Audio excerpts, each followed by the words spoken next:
Hello everyone and welcome to me today. I'm really excited because we're going to be talking about building your first cross-platform application using the powerful Xamarin.Forms framework. Let me start off by introducing myself. My name is Jesse Dietrichson and I'm a content developer and Xamarin University instructor. However, we're not alone today. We're also joined by a group of Xamarin experts waiting to answer your questions. So as we go through the presentation, if you have questions, just go ahead and type them through the discussion box. Now you may be wondering, well, what exactly is Xamarin University? Xamarin University is your one-stop shop for learning everything Xamarin. And from being a Xamarin University subscriber, you get many benefits. Now the benefits consists of things like live, interactive mobile development training led by Xamarin experts, and these classes are offered in all time zones. You'll also gain access to one-on-one office hour sessions with Xamarin experts to review your applications, your architecture, maybe certain mobile development strategies, and basically any questions that you have. You'll get access to self-guided learning, and this is basically our platform that allows you to earn course credits towards certification at your own pace. And the content in this self-guided learning track contains all the same content as the live versions. Now, Xamarin University has over 80 live and on-demand courses that are broken up into different tracks that are constantly being updated, and this ranges from beginner to expert level. Xamarin University also has flexible subscription options, including a new monthly option, and it offers unlimited access to the full course catalog, all the training, all the hands-on help, everything that you would expect. And finally, from being a XAMU subscriber, you get the opportunity to become a Xamarin certified developer, and this is awarded to people who complete the certification track and some coursework. So our main goal for today is to build and run a Xamarin.Forms application. But before we do that, let's take a step back and let's look at the overview of that process. Now, Microsoft offers end-to-end tools for developers for creating and publishing mobile applications. First, we have the Xamarin Development Platform, and this allows you to build native Android, iOS, Mac, and Windows applications all in C#. This is really what developers talk about when they're discussing Xamarin. And that's actually a huge part of Xamarin, but Xamarin is also a lot more than that. It also includes some testing products like our Test Cloud, which allows you to write UI tests and then deploy them to a collection of devices hosted in the testing center in the cloud. And this allows you to see how your application looks and behaves on hundreds and hundreds of devices. The Xamarin tools enable you to build native applications written in C# for each platform, and with Hockey App, you can quickly deploy beta versions of your application to your testers to ensure that your application is looking amazing and performing amazing before releasing it to the public. And once your application is published, we have tools to monitor usage, track events, and receive crash reports. So as I said before, our main goal for today is just to introduce and learn about Xamarin.Forms. And with that, we're going to be building our first cross-platform applications. But before that, we're also going to talk about the mobile landscape. We'll look at, well, what does it mean to be cross-platform? What range does that give me? We'll look at different development approaches because Xamarin doesn't only have Xamarin.Forms, we can also build applications using what we call the traditional approach. After that, we'll start diving into some demos. We'll look at actually going through Visual Studio, doing a file new project, and creating our first Xamarin.Forms application. We'll then build a user interface. We'll look at XAML, which is a markup language created by Microsoft. And then towards the end, we'll look at different code sharing strategies. How can we share the most amount of code with our Xamarin.Forms applications? And then at the end, I'll show you some resources, some great links. I'll also provide you the source code from everything that we did today. And then we'll have a Q&A session where you can ask questions and get answers. So let's talk about the mobile landscape now. It's a mobile-first, cloud-first world. Users nowadays expect devices of all types to be connected, to always be online, to be generating data. Anything from checking the temperature in their home when they're on vacation, or getting updates on when their flight is going to arrive. The data should always be relevant, it should be detailed, and it should be readily available. And it's not just one device. We're seeing more and more that users have multiple devices that they want to consume and use to interact with their data. If you took a look at your desk right now, you probably are at a laptop or a computer. You probably have a smartphone, maybe a tablet.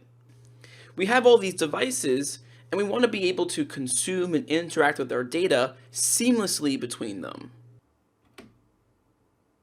And we're not just seeing this for work. We're seeing smart devices in really all aspects of our lives. Athletics, entertainment, health. We're seeing it everywhere. So like I said, we have all these devices and all of this data. We want to be able to access and consume our data across all devices without restrictions. This should be a very seamless experience. So how do we go about actually building these applications? Now, putting Xamarin to the side just for a second, there are three big major ecosystems, right? We have iOS, Windows, and Android. And when we're writing applications, that means that we're adding business logic and we're building a UI. Now, using the traditional development approach, in iOS, we would build our applications using Objective-C or Swift, and we would use Xcode as our IDE. If we're building Windows applications, we would be using C# and Visual Studio. And if we're building Android applications, we would be using Java and maybe Android Studio. So as you can see, if you want to build a mobile application targeting the three major platforms, you have to write your application 3 different times using 3 different programming languages. Now, what we really want is the ability to write applications that can take full advantage of the power, the features, and the performance of each platform, but write it in a common language. Or even better, share code across the platforms to reduce development time and help keep our applications synchronized across all of our platforms and devices. And this is where Xamarin comes in. Xamarin is an application development platform that lets you build applications for iOS, Android, Windows, UWP, and share code across all of these platforms.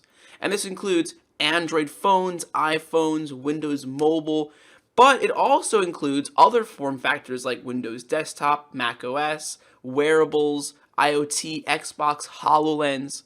So we can write applications that share code across all these device types and operating systems. Now with Xamarin, you write your applications in C# using Visual Studio on either Windows or Mac. And it's more than just the C# language. You also gain access to the .NET libraries, which provide features and standard APIs across all those supported platforms. Now, Xamarin also has 2 different development strategies. First, we have where we share our business logic. This is sort of like the traditional Xamarin approach. This is where, like I said, we share our business logic, but we craft our UI on a per platform basis. And this is a really powerful technique. You're able to use the exact same code for your business logic, but then take advantage of the unique UI features on each platform. Using this approach, it's common to share like 70% or more of your code across all platforms. Now, there's another approach called Xamarin.Forms, and Xamarin.Forms allows for even more code sharing. Now with Xamarin Forms, you're still able to share all of your C# business logic, but now you're also sharing your UI definition. So it basically means you write your UI once and you share that across all platforms as well. And Xamarin Forms not only lets you share your UI code, it also has a number of significant development advantages. It has over 40 UI elements that you can use to build your UI, and all of these controls create the appropriate native control on each platform, and we'll talk about how that works in a little bit. You can define your UI in XAML, and this is much like the XAML that you've been using as a Windows developer. Using XAML and data binding lets you achieve a strong separation of UI from the code behind. And Xamarin Forms also includes a number of really useful APIs for dealing with navigation, animation, dependency injection, etc. So we're going to go ahead now and we're going to jump into our first demo, and we're going to create our first Xamarin Forms application, and we'll step through the project structure and we'll talk about all the different pieces that make up this application. So here we are in Visual Studio, and we're going to head over to File, New, and we're going to hit New Project. And under this, we're going to go to the Cross-Platform section, and you're going to click on the Cross-Platform application. Now, you can go ahead and call this Tic-Tac-Toe, because today we're going to be looking at building a simple tic-tac-toe game. And when you click OK, it's going to prompt you with some information. What you want to select here is you want to select blank application. We want to use Xamarin Forms, and we're going to be using a portable class library. So you can go ahead and click that, click OK, and now it's going to go off and start creating the project. This can take a few minutes, so give it some time. It has to create an iOS project, an Android project, UWP, and also a PCL, so it does take some time. So once it's done loading, you'll see a screen that looks something similar to this. And we'll go through some of these files, but just taking a look at the Solution Explorer quickly, notice what we have here. We have a portable class library. This is where we're going to put basically 90% of our code. This will be our business logic, our shared UI. Everything's really going to go in here for today at least. We'll put some in the other projects towards the end of the lecture, but for the most part, everything's going to go in here. Then we have sort of our native projects, if you will. So we have the host or the head Android project, iOS, and UWP. And just to kind of prove this to you, like in Android, we use activities, and you can see it created a main activity. In iOS, we use view controllers, and we have a class called app delegate. And you can see that app delegate here is here as well. Now, one thing you may notice by going through this code, both in the main activity in Android and the app delegate in iOS, is this code right here. You can see we have first Xamarin.Forms.Forms.init. This is basically initializing the Xamarin Forms framework. And we can also see that inside of the iOS project as well. Now, on the second line, we have this guy. We're creating an instance of this new app class. And if you remember, if you go back to your PCL, we have a class called application. This application class is responsible for a few things. You can see we're assigning by default this main page property. This is basically the currently displayed page. So it's saying this tic-tac-toe.main page will be the visible page when the application starts. It's also responsible for other things like lifecycle methods. You can see we have on start, on sleep, on resume. It's also responsible for some other things like persistence mechanisms, and we'll kind of talk about this later on. Now, finally, if we go into the main page.xaml, this is the actual XAML code that's building that default page. And you can see all it's doing is it's just creating a label saying welcome to Xamarin Forms. Now, if you're kind of new to XAML, don't worry, we'll go through the basics of it a little bit in slides and a little bit in demo in a little bit, but for the most part, it's just a simple markup language. So I want to now just run this on some platforms to show you what it looks like.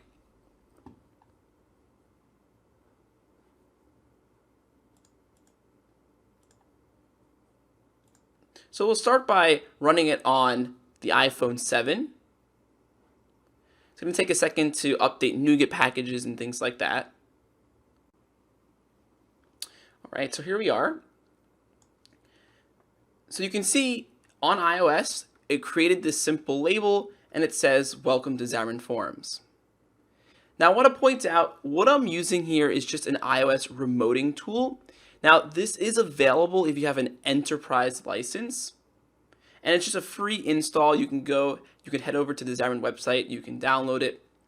And it basically just kind of projects the simulator from your Mac onto your Windows computer. And we'll be using this throughout the lecture today so that you can see what it looks like on iOS. I'll also go ahead and I'll run this on Android to give you an idea what that looks like. All right, and so here it is running on an Android emulator. Once again, you can see the same exact label being displayed, saying "Welcome to Xamarin.Forms." And then finally, I'll run it on UWP.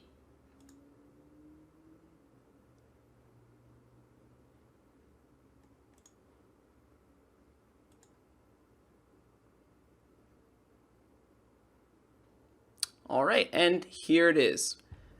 Once again, "Welcome to Xamarin.Forms." So as you can see, even though we haven't built our UI yet, our UI for all three platforms here is based off of this one shared code base, which is really powerful and cool.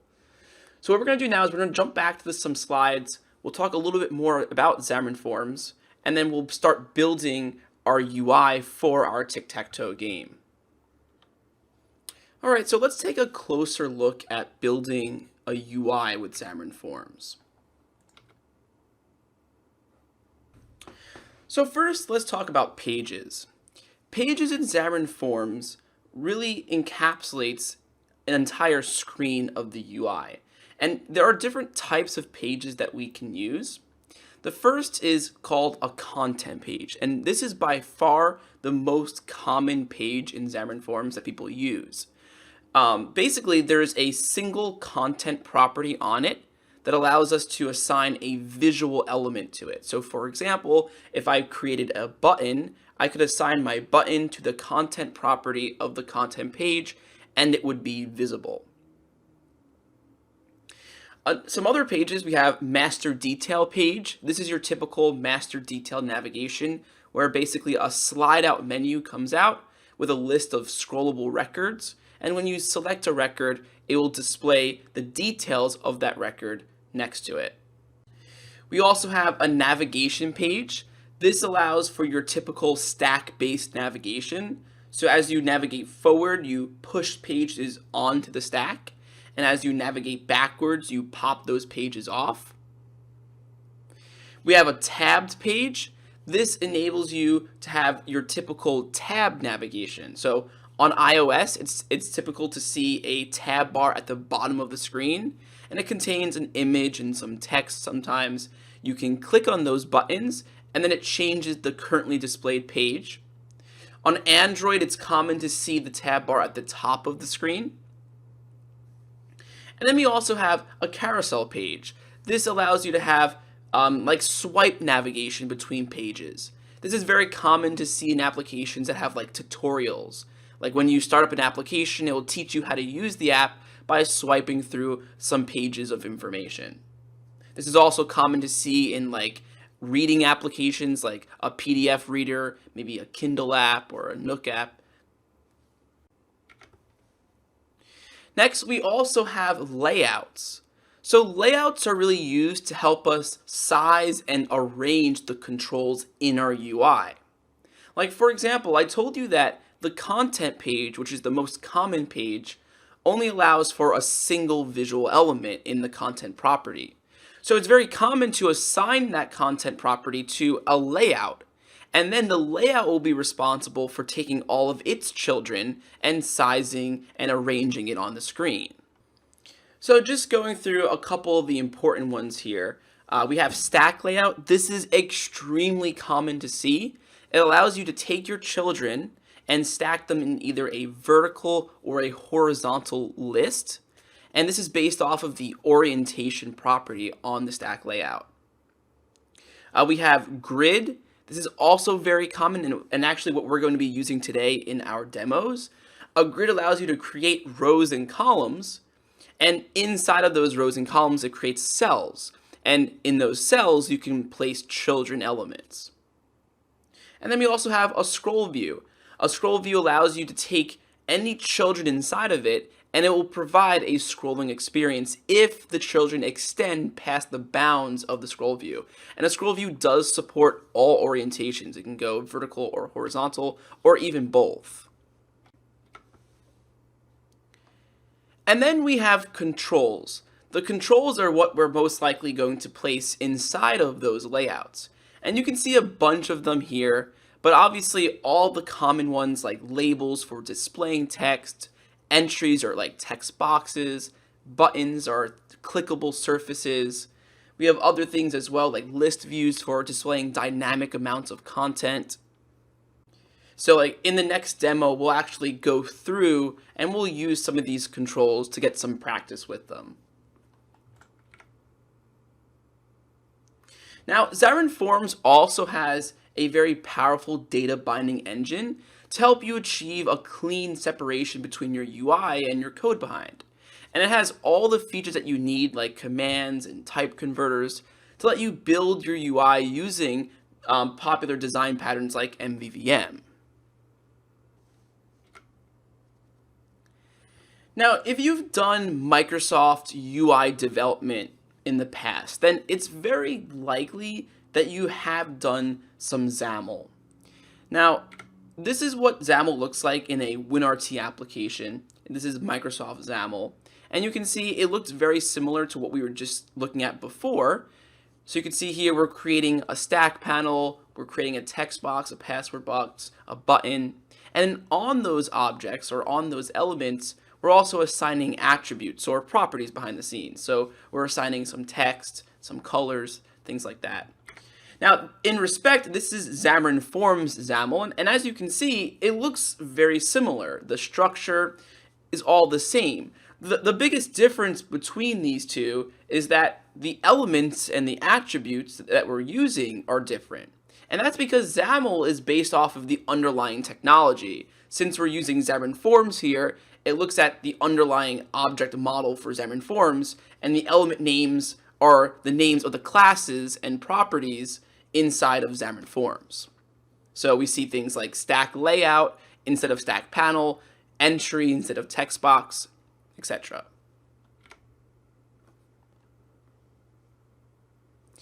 Now, one thing I really want to make sure that you understand is how these controls are created. Right? When we build our UI in Xamarin.Forms, all of these controls that we're using are Xamarin.Forms controls. But if you think about it, Xamarin.Forms is nothing more than just like an abstraction around the native controls. So we say stack layout and entry, but on the native platforms, these are actually native controls. So when I create a Xamarin.Forms entry, on iOS, it's really creating a UI text field behind the scenes. That's a native iOS control. On Android and on Windows, it creates an edit text and a text box respectively. So what this means is Xamarin.Forms applications are native applications. We're just creating them in a cross-platform way, but at runtime, we get the power and the performance of a native application. All right, so we're now going to head back over to our game, and we're going to start building our UI using XAML, and we'll also add some basic logic to start driving the game. All right, so here we are back inside Visual Studio, and before we start writing some more XAML, I want to show you a cool tool called the XAML Previewer. So if you go to View, Other Windows, and you go to the Xamarin.Forms Previewer, basically what this is, it looks at your XAML code and it will actually render it live in this previewer. So for example, here, as you can see, we're on Android and it's displaying the rendered version of it. And we're on iOS and we're not even running the application. And this is a live previewer. So if I go and I change the text of this, as you can see, the preview changes as well. So this is a useful tool if you want to quickly build XAML UIs. I'm not going to keep this up just for sake of real estate, but if you want to use this while you're following along or typing in XAML, by all means, go ahead and use this. All right, so what I want to do is I'm going to show you the basic UI of what we're going to be working with today. So here's sort of the completed application running on an Android device. And the idea is very simple. We are building a tic-tac-toe game. It consists of a grid. So if you can imagine, there are columns running up and down, and there are rows. And when we create this grid, we're placing button controls inside. And if I click on a button, it places a value, like X is first, then O, and it's a very simple tic-tac-toe game. So we're going to attempt to build this UI together. And like I said, it consists mainly of a grid. So we have 4 rows in this grid, and the first row has a hard-coded value of 100 right now. That's why we see this gap right here. And then all the other rows for the grid are equally proportioned. So I'll kind of explain the terminology as we go through this. So let's go ahead and start writing some XAML. So we can start by removing our label. We don't need that right now. So we're inside of our content page, and we're going to create a grid. Now, we're going to add some margin to our grid just so that it's offset from the top of the screen, because on iOS, the status bar can actually block content. So all I'm going to say is margin equals, and I'll say 0, 20, 0, 0.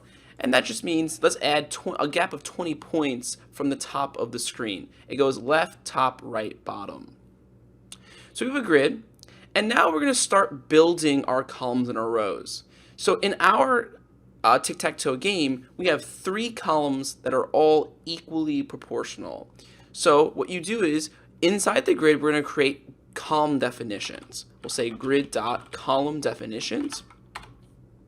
And inside of our column definitions, we'll create our columns. So we'll create one column definition.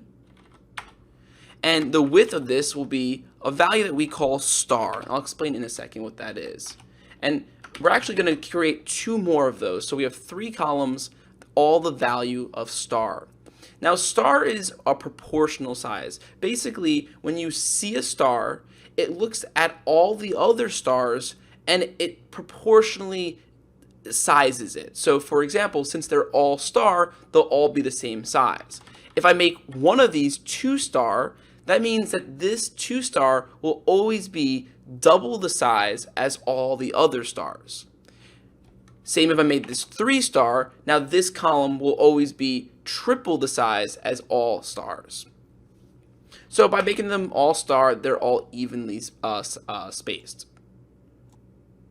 So we're going to do the same with rows. I'm just going to copy and paste this in just to save some time. So here are our row definitions. The same idea applies, except the first row has a fixed size of 100 points. Everything else is just star size, so they're the same size rows. Now the idea is, the reason why I added a gap here is because I want to put some supplemental information there. Like for example, I want to put 2 labels that describe who is X and who is O. So what I'm going to do is, let's go ahead and create a label. I'll say label. We'll make the text of this label saying you, so for your turn, and you're always X. And as you go along with this code, you can make it better. You can change how this logic works. But in our simple application, we are always X. Okay. We'll have another label where our opponent is always O. Okay, so we have 2 labels, cool. But we need to position them inside of our grid. So we have some attached properties that we can use. I can say grid.row. I can say I want this to be in the first row, and I want this to be in the first column. For my other guy, I want to say I want this to be in the first row, but I want this guy to be in the last column. Since there's 3 columns, that would be 2. I'll add a couple of customizations just because I know what it looks like. I'm going to add some margin to this around all sides just to indent it a little bit. We'll do the same with this label as well. And then finally, I'm going to also shift the text of the opponent to the right. So I'm going to say horizontal text alignment, and I'm going to make it just to the end so it hugs the right-hand corner. Okay, so if I just open up that previewer again quickly, without running the application, you can see in our previewer, we have our 2 labels, and this is our picture so far. That's Android, and this is iOS. Pretty cool. Okay, next we're going to create the actual buttons that are going to go inside for the tic-tac-toe clickable surfaces. So we're using buttons here. You can use whatever you want if you want to make this better, but I'm just going to create a button, and I'm going to give all my buttons names, and this is just so I can access them from code. So I'll just call my first button button 1. I'm going to set some empty text for now, and then I'll position it. So I'll say the first button is in grid.row 1. He'll be in the first column, so grid.column 0. I'll give him a color, so I'll say background color is gray, and I'll also give him a clicked event that we'll use. So I'll call this button clicked.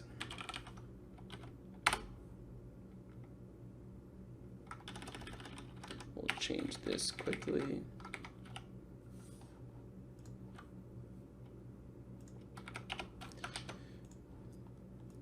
All right, so we have one button here.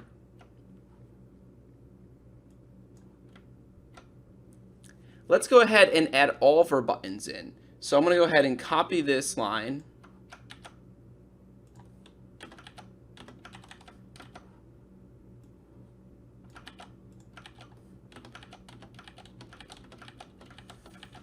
Okay, and I'll just modify these quickly. All right, and I'll change the values of the row and the column. So for the first guy, the first 3 buttons are in the first row. We're just going to change the column, right? And then the second guy is going to be in row 2, and the same thing 0, 1, 2, and then same for the last guy. Right, so the second, third, and fourth row, and then column 1, 2, 3, 1, 2, 3, 1, 2, 3. So we have a basic setup for our buttons. And then lastly, I'm going to add the little interface for displaying that the game is over and if you want to play again. So I'm just going to go ahead and paste this in. Basically, all it is a stack layout. The stack layout is in the first row, the second column. So it's in the middle of the U and opponent labels. And it's a stack layout, so it stacks its children by default in a vertical list. So it will first have a label that says game over, and then beneath that it will say play again as a button, and if you click that button, we have a click event. Okay, now for time's sake, I created the code to drive this game in a separate class. I'm just going to go ahead and copy and paste that in. So I'm going to create a new class in my portable class library called the Tic-Tac-Toe Game Engine.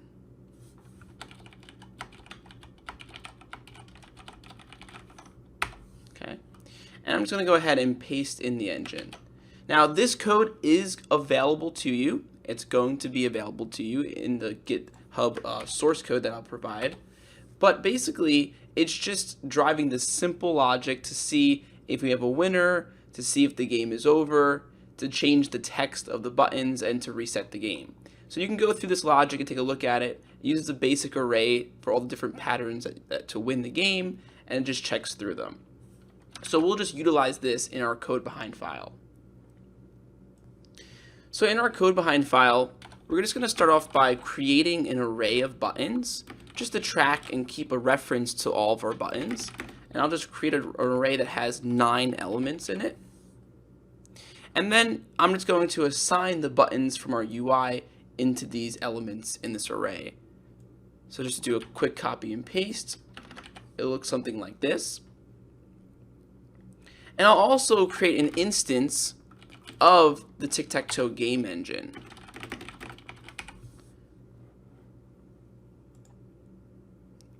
So the first step is when I click on any of the tic-tac-toe buttons, I'm going to call my game engine's set button. And all this does is it keeps track of whose turn it is, and depending on whose turn it is, it will set the text of the button to be either an X or an O. So I'm going to go ahead and pass in the button by just passing in the sender. Now, after I click a button, I want to see if we have a winner. So I'm going to say if the game check winner. To check the winner, we're going to pass in that array of buttons. And it will look through those buttons and it will basically examine to see if there is a winner in them. So if there is a winner, or if at least the game is over, this could either be there's a winner or there is a tie. It doesn't really matter. Check winner will just return true in this case. It's, like I said, it's very simple logic. But if that is the case, I'm going to take the game over, which is not showing up. Let me just go ahead and save this. I'm taking the game over stack layout, this guy right here, and I'm going to set this is visible property to true. So now that little menu pops up, and if the user clicks the play again button, I'll go to my game engine, I'll reset the game. This reset game method will go through all the buttons and set the text back to empty, and I'll make the game over stack layout back to being invisible. Okay, so really all the game logic's being driven through the engine. We're just kind of using the methods in our code behind file. I'm going to go ahead and run this to see what it looks like. Alright, so here's our game running on Android. So if I go ahead and play, as you see, when I click, it changes. Let's just go ahead and win. And as you can see, the game logic just finds the winner, sets the background color to a different color, and I can see that X won. You can also see the game over menu popped up. If I hit play again, clears everything, and I can go again. Right, pretty simple logic. Let's see what it looks like on iOS now. So here we are, and once again, the colors are blue so you can't really see it, but you can see the same logic is working. Game over, play again.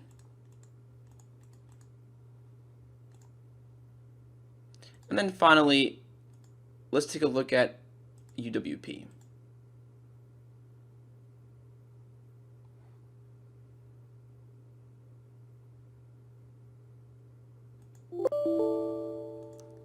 Make sure we set it to be deployable.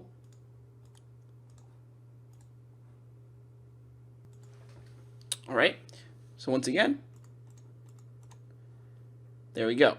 So everything seems to be working on all of our platforms.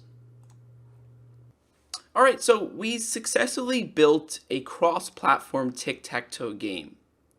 However, there's one last thing I want to do to this application.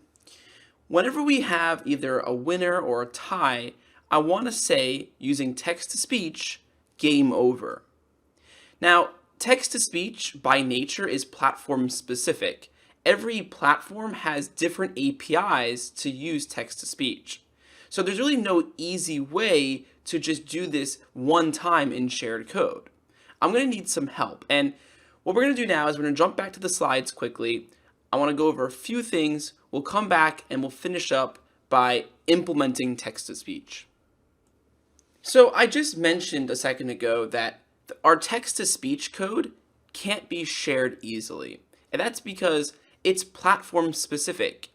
Every platform has different APIs for dealing with text-to-speech. So there's really no easy out-of-the-box way to write code once that then accesses all those specific native APIs. So it's kind of our responsibility to create that, which we will in a second, but this kind of brings up the question, well, what code can be shared? So this is often a topic that people struggle with. And the answer to it is pretty straightforward. So what code can be shared? Well, code that is not specific to a platform. For example, code that talks to a web service, right? This has nothing to do with the platform-specific API, so I can easily share that. Code that parses data, right? Let's say I'm converting a string to an integer. Does that have anything to do with iOS or Android? No, so I can share it. You can see code that uses a database, code that does processing logic, right? All these things are shareable because they aren't using APIs that are specific to that platform. And the same is true for the other case. Well, what can't be shared? Well, things that are specific. As you saw, text-to-speech is one of them. Text-to-speech can't be shared because it's specific to that platform. Every platform has different APIs for doing that.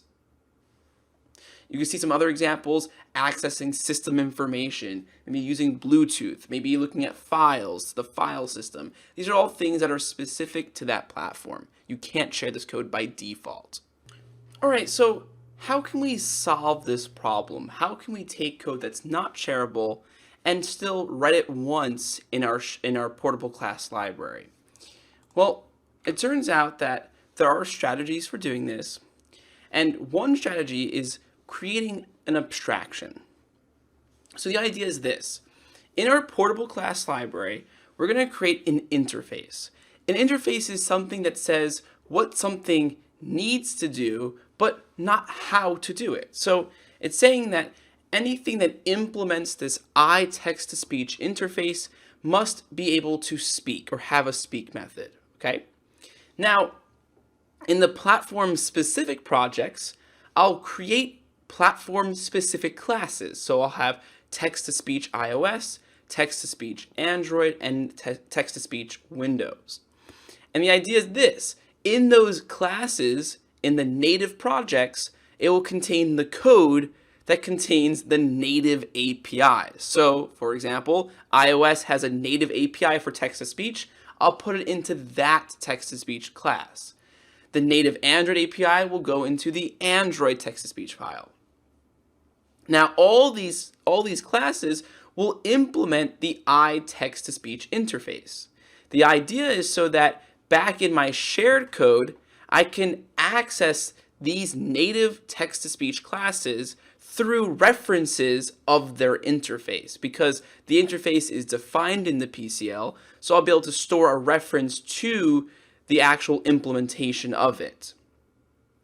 Now, understand this is a little bit harder to understand from just looking at this picture, but we're going to go into a demo and I'll show you exactly how this works. All right, so here we are back in Visual Studio, and we're going to start off by creating that abstraction. So I'm going to go into my portable class library, right-click, add new item, and I'm going to create an interface, right? I'll call this interface the text-to-speech interface. Okay, so here's my interface, and my interface will be responsible for saying anyone that implements me has to be able to speak, right? So there it is. Now, in my native projects, or the hosts projects, I'm going to create an actual implementation for this interface. So for Android, I'll go to add new class, and I'll create text-to-speech Android.cs. Now, so here's our base class. I want to copy in the code. This is really not important, but I'm going to copy in the code for actually dealing with text-to-speech on Android. So here it is. I'll copy over my using statements, which we'll come back to in a second as well. All right, so there's the code. I'll now do the same for iOS. Right-click on iOS, go to add new class. And this will be the text-to-speech.ios.cs. Same idea, I'm going to take the iOS code. So in iOS, to do text-to-speech, it's just this simple API here.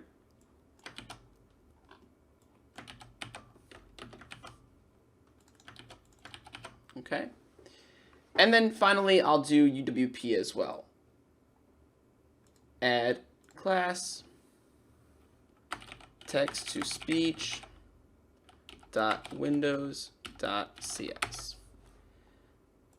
And then I'll take this code as well. And once again, all this code is available to you through GitHub.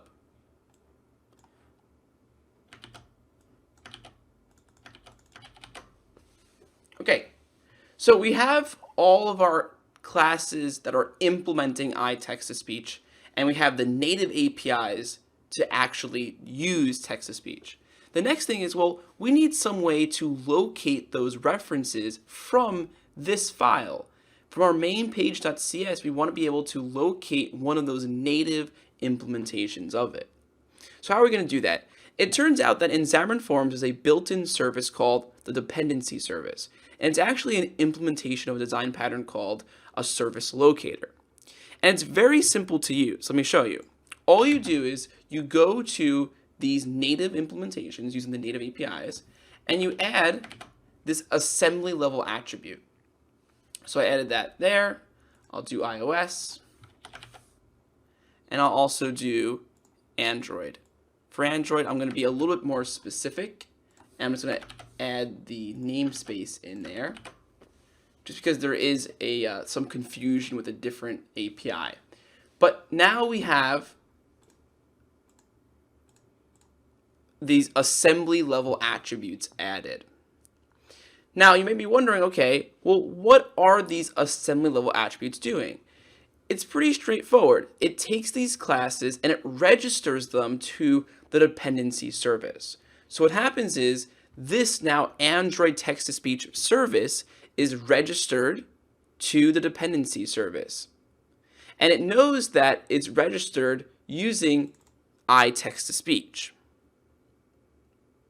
So what we're going to do is we're going to go back to our main page.xaml.cs, and we're going to say when we have a winner or a tie, we want to locate one of those services. So if I'm running on iOS, on Android, on Windows, it doesn't matter. What I'm going to say is, I'm going to say, let's get a reference or a variable of text-to-speech. I'll call this speech. And I'm going to use the dependency service, and there's a method on it called get. And I'm going to say text-to-speech. What this means is, it says, check your service locator and scan through the list, and once you find a class that implements this text-to-speech interface, go ahead, create an instance of it, and then return the reference back to me. So I should say if speech is not equal to null, because if it can't find one, it will just return null. So if it's not equal to null, I'll say speech dot, and I'll use that speak method that's defined on it. And I'll say game over. Now, if you think about it, remember, this text-to-speech or this dependency service.get is getting something that implements text-to-speech. So, for example, if I'm running on iOS, it will come here, it will say, oh, this guy implements text-to-speech. Let me create an instance of this class. I'll return the reference back to me. I'll store it here. And when I call speak, this speak method will go off and it will call this guy right here, the native iOS code for using text-to-speech. Okay, so I'm going to go ahead and just give this a run on Android because I'm using the iOS remote and it doesn't really do sound well with that. So I'm going to go ahead and do it on Android and just show you that now we're playing sound on Android. All right, so here we are. And let's see. Game over. As you heard, it said game over. All right, so once again, I want to just come back and point out Xamarin University. I want to point out that there is a free trial for Xamarin University, and it gives you access to our self-guided learning, which allows you to learn at your own pace. You'll get access to lightning lectures and guest lectures, and you also get access to 2 live expert-led intro classes that you can take. These will also count towards certification credit. I also want to remind you that Xamarin University does now have a more flexible payment method. you can now use monthly payment starting at about $83 per month. And this does give you access to the entire updated curriculum with all the beginner topics like C#, all the way up to advanced native Android, iOS, Xamarin.Forms classes. Definitely check it out. It's the best resource for learning all there is about Xamarin. So as I said before, the source code for our tic-tac-toe game is available. You can see the link is just github.com/Jesse Dietrichson/tic-tac-toe. So you can go ahead and grab that, take a look. You can even expand it, add more logic, make it a little bit better. You can see some other links for downloading Visual Studio, Xamarin, Xamarin University information. I also want to point out that we do have more upcoming webinars every Thursday in June, covering all types of topics like building games for iOS, macOS, and tvOS, dealing with Azure machine learning, and much more. So definitely be on the lookout for those. So I want to say thank you for taking the time and hanging out with me today and watching this webinar. I hope that you really did learn something new today about building powerful cross-platform applications using Xamarin Forms. We're now going to head over to the Q&A session. So if you do have any questions from today's session, you can go ahead and type in those questions now, and we have a group of mobile experts waiting to answer your questions. So once again, thank you very much and enjoy the rest of your day.